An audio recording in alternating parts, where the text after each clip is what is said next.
رحیم میں امیر عبدالگلزار اور آپ دیکھ رہے ہیں ڈی ایم ایم نیوز۔ ناظرین، آج ہم آپ کو لیے چلتے ہیں مانسہرہ کے انتہائی خوبصورت سیاحتی مقام وادی منور۔ وادی منور کتنا حسین ہے، کتنا خوبصورت ہے، یہ تو ہم دکھائیں گے آج کی اس ولاگ میں۔ اس وقت ہم جب مانڈری پہنچے تو مانڈری میں ایک ہوٹل ہے جو منور، یہ سامنے مانڈری کا ایریا آپ دیکھ رہے ہیں۔ اس ہوٹل پر رات سیاح گزارتے ہیں اور پھر جو منور جانے کی خواہش رکھتے ہیں تو پھر اس ٹریک کو استعمال کرتے ہیں۔ 8-10 کلومیٹر یہ سڑک جیپ روڈ ہے اور اس کے علاوہ آگے پیدل ٹریک ہے۔ تو یہاں سے جب ہم گزرتے ہیں تو شروع میں ہمارا استقبال کرتا ہے شلہی گاؤں جو ہے، اس کے بعد دوسرا گاؤں آتا ہے توہاڑ منور۔ توہاڑ کا یہ دوسرا گاؤں ہے اور یہ سڑک 1965 سے پہلے کی بنی ہوئی ہے، محکمہ فارسٹ کی ہے۔ یہاں پر جا بجا پانی کے چشمے ہیں اور برس ہے، اور باہر کے موسم میں اکثر پانی زیادہ ہو جاتا ہے تو پھر وہ جگہ جگہ پانی کی آبشاریں بن جاتی ہیں، چشمے بن جاتے ہیں، چڑیوں کا شور، تعداد نگاہ جنگلات، سبزہ ہریالی، یہ سب چیزیں، یہ سب ٹریک آپ کو اس روڈ پہ ملیں گے۔ کچا روڈ ہے، اچھلتی کودتی جیپ جو ہے اس سڑک سے گزرتی ہے۔ درمیان میں ایک وسطی نالہ ہے، یہ ایک چھوٹی سی آبشار ہے۔ یہ بھی آپ کو راستے میں اس طرح کی کئی آبشاریں آنے والے سیاحوں کو ملیں گی، اور ان آبشاروں سے گزر کر آگے ایک اور گاؤں آئے گا جس کا نام ہے سکا بن۔ تو سکا کس لیے کہتے ہیں یہ اللہ ہی بہتر جانتا ہے، لیکن نام اس کا یہ ہے۔ اور یہ سامنے جو گاؤں نظر آ رہا ہے اس کو بوتا منور کہتے ہیں۔ یہاں سے بھی بہت سارے لوگ مائیگریٹ ہو چکے ہیں شہروں میں، لیکن جو بچے کچھ ہیں ابھی اس طرف سے بھی تھوڑی بہت ہی بوتا تک سڑک کی سہولت ہے، لیکن منور کو ملانے والی واحد بیلا روڈ۔ اب ہم پہنچ چکے ہیں جی بیلا بازار میں۔ بیلا بازار یہاں کے لوگوں کی ضروریات زندگی فراہم کرنے کا ہب سمجھا جاتا ہے۔ یہاں پہ چند ایک دکانیں ہیں، دکاندار یہاں سے خورد و نوش کی اشیاء جو ہے مقامی آبادی پر فروخت کرتے ہیں، یہی ان کی ضرورت ہے۔ یہاں سے ایک راستہ بچلا منور اوپر کی طرف جاتا ہے، رائٹ سائڈ میں 3-4 کلومیٹر کے فاصلے پر اوپر ٹریک ہے، پیدل ٹریک بھی ہے اور میرا خیال ہے کچی سڑک بھی ہے جس پر گاڑی گزر کر بچلا کی طرف جاتی ہے، لیکن ہم نے آگے نکلنا ہے۔ اب اگلی منزل ہماری بیاڑی کی طرف جا رہے ہیں، لیکن اس سے پہلے جب ہم نے بیلے سے آگے نکلے تو یہ جو برساتی نالہ ہے یہ ہمارے ساتھ ساتھ ہے۔ یہ اب ہمارے ساتھ ساتھ گلی تک جائے گا، بلکہ 15 سے 20 کلومیٹر کا فاصلہ یہ برساتی نالہ ہمارے ساتھ ساتھ رہے گا۔ آگے جا بجا پانی کے چشمے ہیں، چھوٹی چھوٹی آبشاریں ہیں اور بڑا خوبصورت یہ ٹریک ہے، اور یہ صرف جیپ کے ذریعے ہی اس کو طے کیا جا سکتا ہے۔ یہاں پر کوئی اور چھوٹی گاڑی بالکل نہیں آ سکتی، بس جیپ سروس کے ذریعے جو بھی سیاح یہاں آنا چاہے خورد و نوش کے اشیاء اپنے ساتھ لائے۔ رہائش کا یہاں پہ کوئی بندوبست نہیں ہے، اسی لیے جس نے بھی آنا ہے وہ پورا دن یہاں سے گھوم پھر کر شام کو واپس مانڈری پہنچے گا۔ یہ دور سے کیمرہ دکھا رہے ہیں، ایک آبشار ہے چھوٹی سی، یہ کوٹکئی کی طرف، تو یہ بدگراں میں آتی ہے، بڑی پیاری آبشار ہے۔ لوگ یہاں پہ آتے ہیں اور اکثر اس طرح کی عکس بندیاں کرتے ہیں۔ اب ہم پہنچ چکے ہیں بانڈا منور۔ بانڈا منور میں ایک بجلی پان گھر ہے اور یہ اس کے لیے پانی کی یہ سہولت ہے۔ کتنا خوبصورت پانی ہے، اس سے پان بجلی گھر چلتا ہے اور جو یہاں کے مقامی لوگوں کو رات کے وقت بجلی کی سہولت فراہم کرتا ہے۔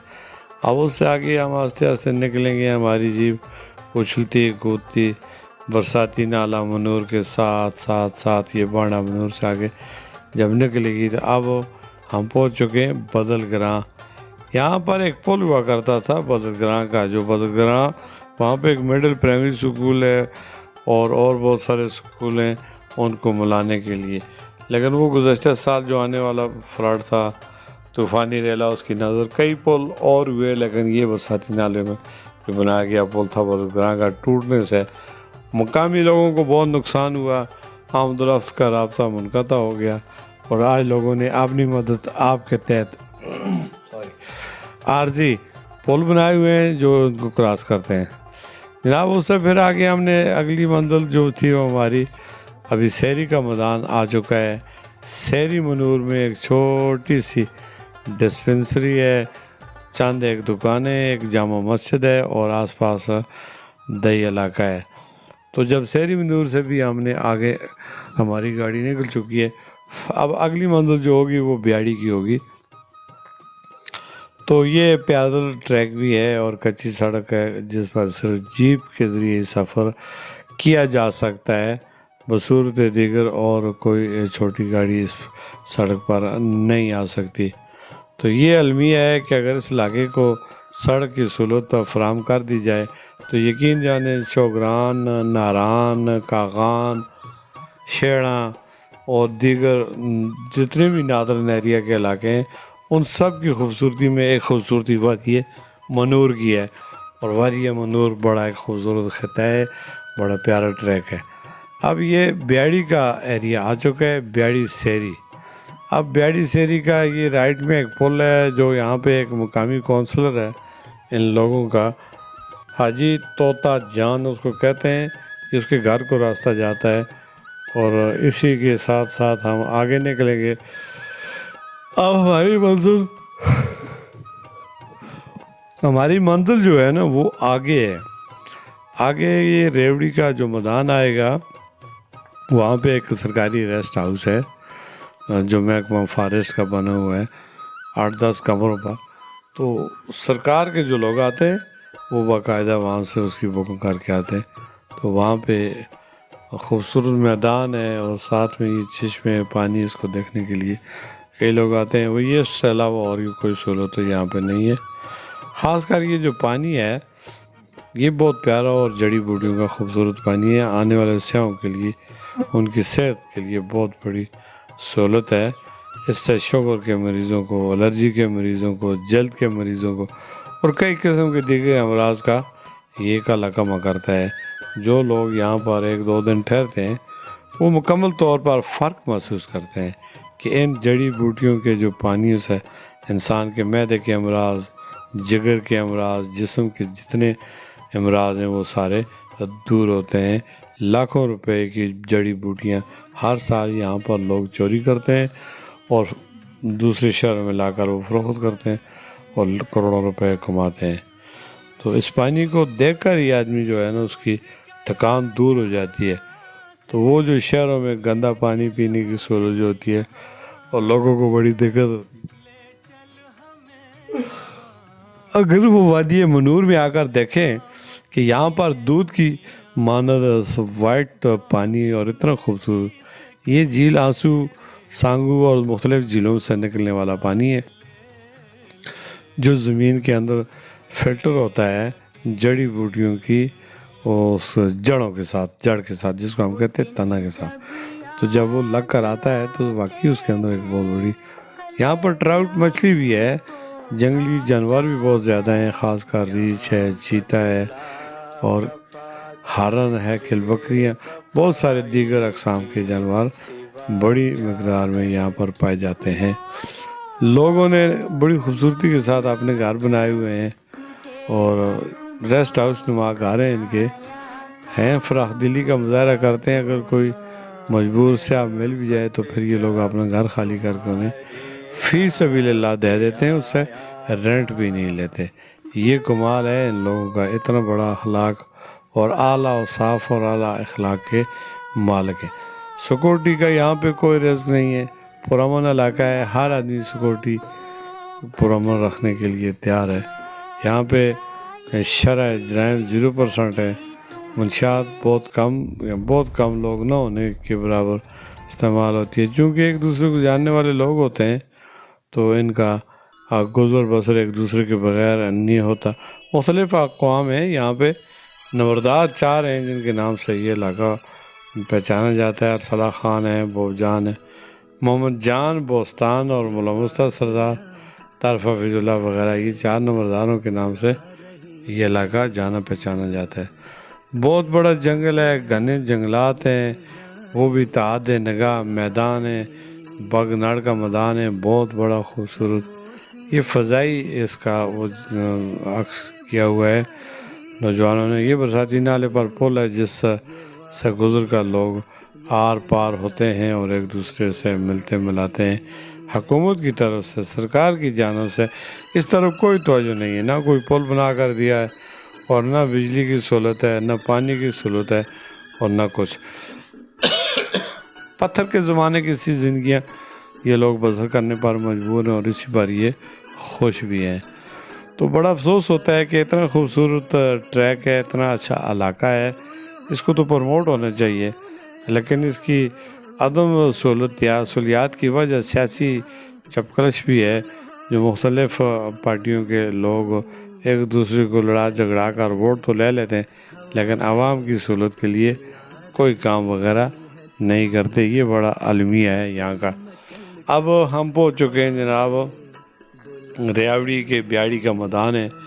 دیکھیں یہاں پہ جیپ کھڑی ہے اور بہت بڑا خوبصورت میدان ہے۔ یہ وہی میدان ہے جو 2017 میں اسی میدان میں ہیلی کاپٹر اترا تھا عمران خان کا، جس نے کہا تھا اسی سال ہمیں سڑک کھولیں گے۔ 10-12 سال گزر گئے، اس کی حکومت بھی صوبے میں ہے، لیکن المیہ یہ ہے کہ اس کا بعد ابھی جھوٹ کا پلندہ ثابت ہوا۔ میں اکثر اپنی رپورٹس میں کہا کرتا ہوں کہ وہ روڈ آج تک نہ کھل سکا۔ اتنے بڑے نام کا آدمی اتنا بڑا دعویٰ کرے کہ میں روڈ کھولوں گا اور اگر وہ پھر نہیں کھولتا تو اس کا مطلب یہ ہوگا کہ اس نے وعدہ خلافی کی، اور وعدوں کے بارے میں قرآن میں اللہ تعالیٰ فرماتا ہے کہ بعض پرس ہوگی اور سخت جوابدہ ہوں گے۔ ایسا وہ وعدہ ہی کیا جو وفا نہ ہو۔ یہ ہاٹ ہیں بنے ہوئے ہیں تھوڑے سے 2-3-4 یہاں کے مقامی ایک ہمارے جاننے والے ہیں مشتاق صاحب کے یہ ہاٹ ہیں، یہ بھی رینٹ پہ دیتے ہیں۔ یہاں پہ انہوں نے کسی زمانے میں بنائے تھے اور اس کے بعد اس کو سیاحوں کے لیے سہولت رکھی ہے، کوئی ایمرجنسی بامر مجبوری ہو تو پھر اس کو رینٹ پہ استعمال کیا جا سکتا ہے۔ تو یہاں سے یہ پانی کا بہاؤ بہت زیادہ بڑھ جاتا ہے، چونکہ اس کے قریب جو ہے نا یہ آنسو جھیل، سانگو جھیل اور دیگر گلیشیئر جو پگھل رہے ہیں ان کی پانی سارا انہی سے ہو کر اسی برساتی نالے میں شامل ہوتا ہے۔ وہ جو برساتی نالہ منور کے وسط سے بہتا ہے اور آگے جا کر مانڈی کے مقام پر وہ ملاب کرتا ہے، دریائے کنہار میں جا کر گر جاتا ہے۔ تو یہ دیکھ لیں اتنے بڑے درخت ہیں۔ اب گھنے جنگلات کے اندر ریچھ بھی ہے، وائٹ بلیک ریچھ اور دوسرے جانور بہت بڑی تعداد میں یہاں پر موجود ہیں اور اکثر دن کو بھی دکھائی دیتے ہیں، لیکن علاقہ پرامن ہے، کسی ٹینشن یا پریشانی کی ضرورت نہیں ہے۔ لوگ ایک دوسرے کے ساتھ تعاون کرتے ہیں، اخلاق اور پیار سے پیش آتے ہیں۔ جو بھی یہاں آتا ہے وہ تلیاں ملتے ملتے واپس جاتا ہے کہ اتنے خوبصورت ٹریک کو جو ہے آج تک یہاں پہ انہوں نے کیوں چھوڑا ہوئے، اس کی سڑک بننی چاہیے۔ اب شام ہو چکی ہے ناظرین، ہمارا سفر بھی تمام ہونے کو ہے۔ اب ہم واپسی کی راہ لیں گے اور اس طرح ہمارا یہ آج کا سفر جو ہے وہ اپنے قریب تر پہنچتا جا رہا ہے۔ اب ہم اپنی جیپوں کے ذریعے واپس ماڈری کی طرف آئیں گے، کیونکہ سہولیات جو ہے وہ صرف ماڈری ہی میں موجود ہیں۔ ہوٹل، کھانے پینے کی بہت وافر پوائنٹ موجود ہیں، لیکن اب یہ 2 گھنٹے یا 1.5 گھنٹے کی مسافت جو ہماری گاڑی کے ذریعے طے ہوگی، اس کے بعد ہم چل کر پہنچیں گے۔ یہاں پہ دیکھیں یہ بچی، میرے کیمرہ مین نے اس کو عکس کیا، اس کو کیا پتہ ہے اپنے مستقبل کا، اب یہ کھیل رہی ہے۔ یہاں کی یہ مقامی ثقافت ہے ان کی، یہ اپنے مکان کی چھت پر بچی کھیل رہی ہے اور کتنا پیارا ویو منظر ہے۔ لوگ پیدل سفر کرتے ہیں اور ان کے کاندھے پر 15 سے 20 کلو سے زائد کا وزن ہے۔ جب ان سے میں نے پوچھا تو انہوں نے کہا کیا کریں بھائی صاحب، اب گاڑیاں تو ہوتی نہیں ہیں، جیپیں جو بھی آتی ہیں وہ بکنگ آتی ہیں ماڈری سے سیدھی، جو سے آتے ہیں یا کوئی بھی، تو اس لیے ہمیں پھر پیدل ہی سفر کرنا پڑتا ہے۔ تو یہ نوجوان نسل بیچارے گدھے، خچروں، گھوڑوں کے ذریعے اپنی ضروریات زندگی کو ادھر سے ادھر منتقل کرتے ہیں۔ یہی ان کا شغل میلہ ہے اور یہی ان کی زندگی ہے۔ کوئی ان کے مستقبل کا نہیں سوچ رہا کہ ان کا مستقبل کیا ہوگا، انہیں سڑک کیوں نہیں مل رہی، انہیں تعلیم کیوں نہیں دی جا رہی، ان کی سہولیات کے لیے اسپتالیں کیوں نہیں بنتی، ان کا حق ہے، یہ ٹیکس دیتے ہیں۔ حکومت جو ہوتی ہے وہ ماں ہوتی ہے، اور ماں منور کے لوگوں کے ساتھ سوتیلی ماں جیسا سلوک کرتی ہے۔ اس طرح نہیں ہونا چاہیے۔ اب لاہور کی سڑکوں کو دیکھیں، دیگر شہروں کو دیکھیں، لاڑکانہ کو دیکھیں، تو پھر یہ اس کے مقابلے میں منور کو دیکھ لیں۔ یہ یہاں پہ لوگ فصل کاشت کرتے ہیں، اور فصل مکھی کی کاشت کرتے ہیں، اور کچھ دوست یہاں پہ زمین پر بیٹھے ہوئے ہیں، یہ بچے کھڑے ہوئے ہیں، تماشا دیکھ رہے ہیں کہ ہمارے بڑے کیا کر رہے ہیں، اور یہی کل بڑے ہو کر بچے، آج کا بچہ کل کا باپ بڑوں کی نقل کرے گا، اور وہ بھی نہیں کہ نقشے قدم پر چلے گا۔ تو یہ مناظر تھے ناظرین جو ہم اپنے دیکھنے والے، اپنے فالورز کو اکثر دکھاتے رہتے ہیں۔ یہ میں ذاتی طور پر اپنی، کیونکہ میرا گاؤں بھی منور ہے، تو میں نے یہاں پہ کاشتکاری کی ہے، تو اس کی عکس بندی کا بھی ایک جھلک آپ دیکھ لیں کہ مجھے باقاعدہ اس کا تجربہ ہے۔ اب ہم واپس ہو چکے ہیں، اس برساتی نالے سے ہماری جیپ گزرے گی، اور پھر سیدھا اس پیدل ٹریک کو طے کرتے ہوئے جیپ کے ذریعے ہم مانڈری پہنچیں گے۔ اب رات مانڈری میں گزاریں گے، اور صبح پھر واپس مانسہرہ کی طرف راہ لیں گے۔ تھوڑا سا میں یہاں اضافہ کرتا چلوں کہ ہم یہاں سے مائیگریٹ ہوئے 1980 میں یہاں سے مانسہرہ پہنچے تھے۔